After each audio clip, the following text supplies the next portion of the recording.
Friend, आपका स्वागत है फ्री नॉलेज विथ अंकित के यूट्यूब चैनल पर। आज हम आपको भारतीय संविधान के एक महत्वपूर्ण हिस्से राज्य के नीति निर्देशक तत्व को लूसेंट की बुक से समझाने का प्रयास करेंगे।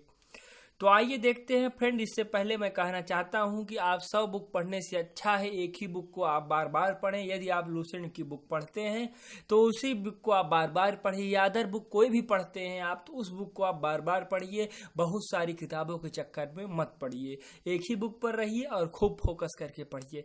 और फ्रेंड, आप वीडियो देख लेते हैं, चैनल को सब्सक्राइब नहीं करते, फ्रेंड आपसे निवेदन है चैनल को सब्सक्राइब जरूर करें। आइए देखते हैं राज्य के नीति निर्देशक तत्व। राज्य के नीति निर्देशक सिद्धांत का वर्णन संविधान के भाग 4 में अनुच्छेद 35 से 51 तक किया गया है। तो आप देख सकते हैं राज्य के नीति निर्देशक तत्व। तो आप शब्द से ही पकड़ सकते हैं कि एक जन कल्याणकारी राज्य की स्थापना करना ही राज्य के नीति निर्देशक तत्व का सिद्धांत है।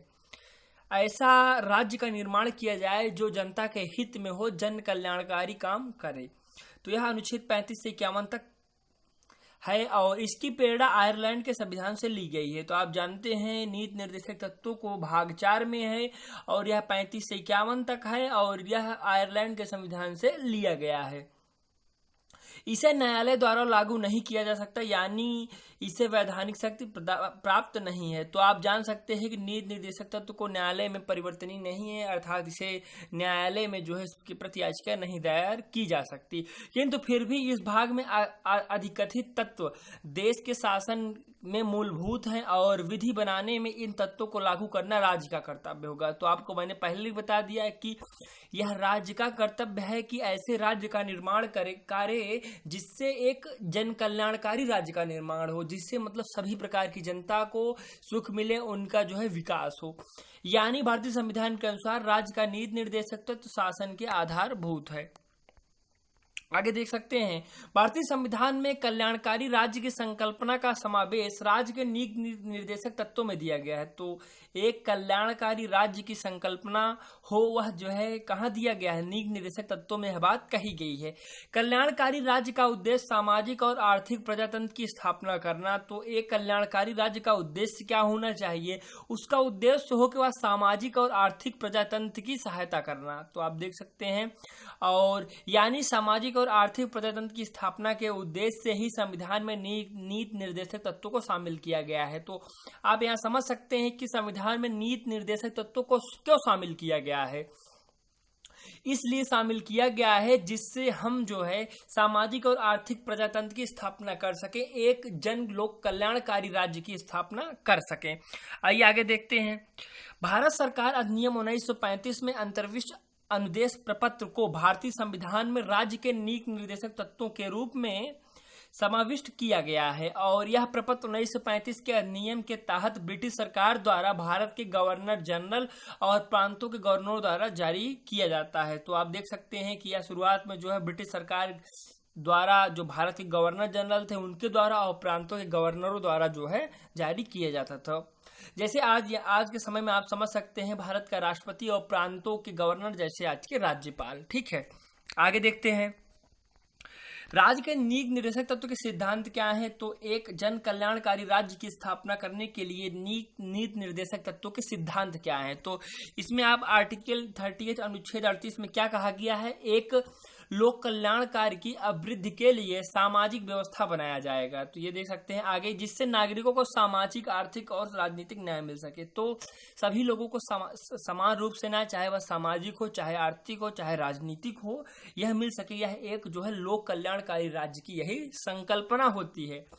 आगे देख सकते हैं अनुच्छेद 39 का में क्या कहा गया है, समान न्याय, निःशुल्क विधिक सहायता, समान कार्य के लिए समान वेतन की व्यवस्था इसी में है। इसी में ये बात कही गई, अगर कोई व्यक्ति समान कार्य कर रहा है, अगर 2 व्यक्ति हैं तो सबको समान वेतन दिया जाए और समान न्याय सबको मिले और निःशुल्क विधिक सहायता दी जाए। तो यही एक लोक कल्याणकारी राज्य की संकल्पना होती है। आगे देख सकते हैं 39 ख में क्या कहा गया है, सार्वजनिक धन का स्वामित्व इस प्रकार करना ताकि सार्वजनिक हित का सर्वोत्तम साधन हो सके। तो सार्वजनिक जो चीजें हैं वह उसका ऐसा स्वामित्व बनाया जाए कि सभी लोग जो है वह जो है उसका लाभ उठा सकें। आगे देखते हैं धन का समान वितरण। धन का जो है समान वितरण होना चाहिए, मतलब हर व्यक्ति को वह चीजें मिलनी चाहिए जो एक लोक कल्याणकारी राज्य में एक संकल्पना की जाती है।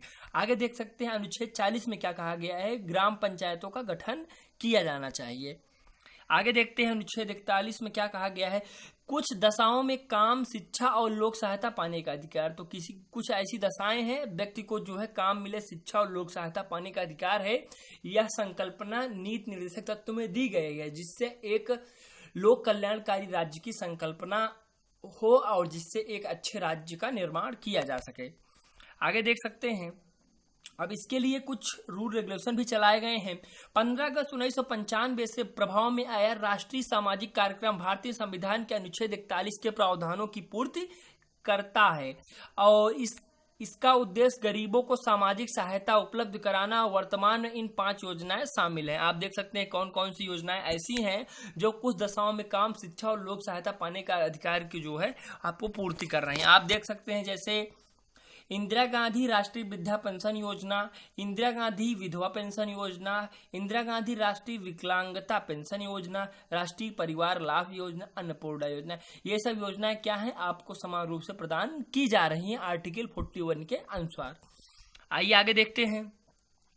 अनुच्छेद 42 में कहा गया है कि काम का न्यायसंगत होना और मनोवचित दशाओं व प्रसूति सहायता का उपबंध जो है आर्टिकल 42 में कहा गया है। तो आपको जो काम मिले वह न्यायसंगत हो, मनोवचित दशाओं में आपकी सहायता हो और प्रसूति की सहायता भी की जाए एक लोक कल्याणकारी राज्य में। आगे देखते हैं अनुच्छेद 43 में क्या कहा गया है, कर्मकारों के लिए निर्वाचन मजदूरी, एक निश्चित मजदूरी उन लोगों को मिलनी चाहिए और कुटीर उद्योगों को प्रोत्साहन दिया जाना चाहिए। एक यही लोक कल्याणकारी राज्य की संकल्पना होती है। आगे देखते हैं अनुच्छेद 44 में क्या कहा गया है, नागरिकों के लिए एक समान सिविल संहिता। सभी नागरिकों को एक समान कानून मिलना चाहिए, ऐसा नहीं है किसी को ज्यादा किसी को, सबके लिए एक ही कानून होगा, एक ही सिविल संहिता होगी। तो यही आर्टिकल 44 कहता है।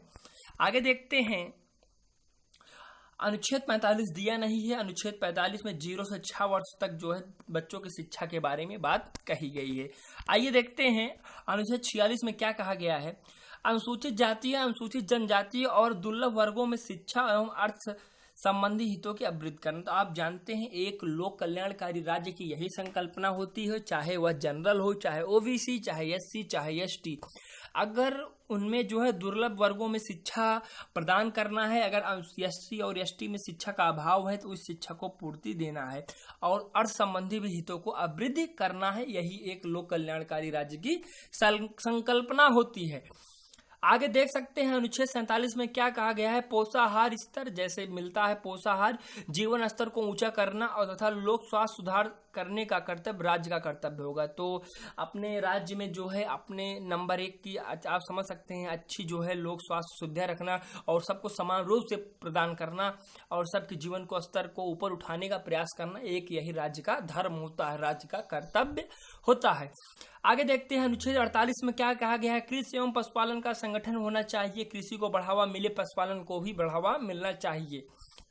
आगे देखते हैं 48 का में क्या कहा गया है, पर्यावरण का संरक्षण तथा संवर्धन और वन्य जीवों की रक्षा। तो हमारा कर्तव्य है कि हम वन और वन्य जीवों की रक्षा करें और पर्यावरण का भी संरक्षण करें।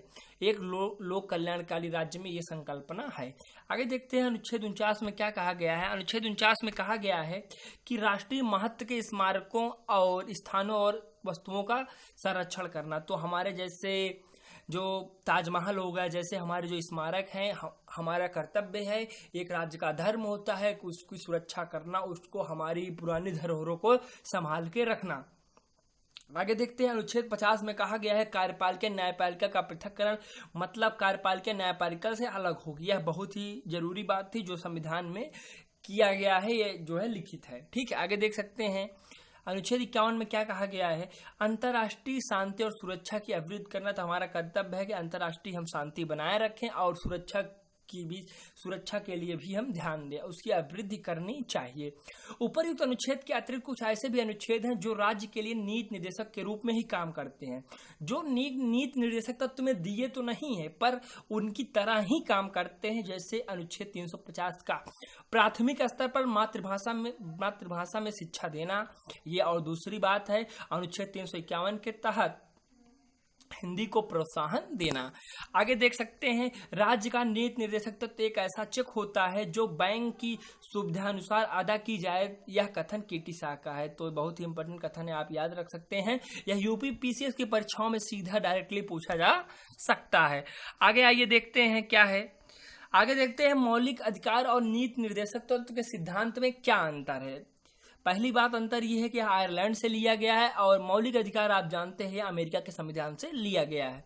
इसका वर्णन भाग 4 में है, इसका वर्णन भाग 3 में है। आप देख सकते हैं, आगे देख सकते हैं इससे लागू कराने के लिए न्यायालय नहीं जाया जा सकता। आप जानते हैं इसको लागू कराने के लिए न्यायालय आप नहीं जा सकते, लेकिन इसको लागू कराने के लिए आप न्यायालय की शरण ले सकते हैं। चौथा देखिए, यह समाज की भलाई के लिए है या व्यक्ति के अधिकार के लिए। आप जानते हैं यह नीति निर्देशक तत्व है एक लोक कल्याणकारी राज्य की संकल्पना पर आधारित है। इसका सिद्धांत ही है कि एक जन कल्याणकारी राज्य की स्थापना करना, और जो मौलिक अधिकार होता है यह व्यक्ति का व्यक्तिगत अधिकार होता है। इसके पीछे राजनीतिक मान्यता है, आप देख सकते हैं। और मौलिक अधिकार के पीछे जो है कानूनी मान्यता है। यह सरकार के अधिकारों को बढ़ाता है और यह सरकार के महत्व को घटाता है। आपका अधिकार है तो सरकार उसका हनन नहीं कर सकती। और नीति निर्देशक तत्व एक अच्छे राज्य के निर्माण के लिए राज्य की शक्तियों को बढ़ाता है। आगे देख सकते हैं यह राज्य सरकार के द्वारा लागू करने के बाद नागरिक को प्राप्त होता है, लेकिन यह अधिकार नागरिक को स्वतः प्राप्त हो जाते हैं। तो जो मौलिक अधिकार है व्यक्ति को स्वतः प्राप्त हो जाते हैं, लेकिन जो अगर किसी राज्य में कोई संकल्पना नहीं आती है तो पहले राज्य सरकार उसको लागू करती है, तब वो सुविधाएं हमको तक प्राप्त होती हैं। ठीक है फ्रेंड, चैनल को लाइक, सब्सक्राइब और शेयर करना ना भूले। मिलते हैं नेक्स्ट वीडियो में।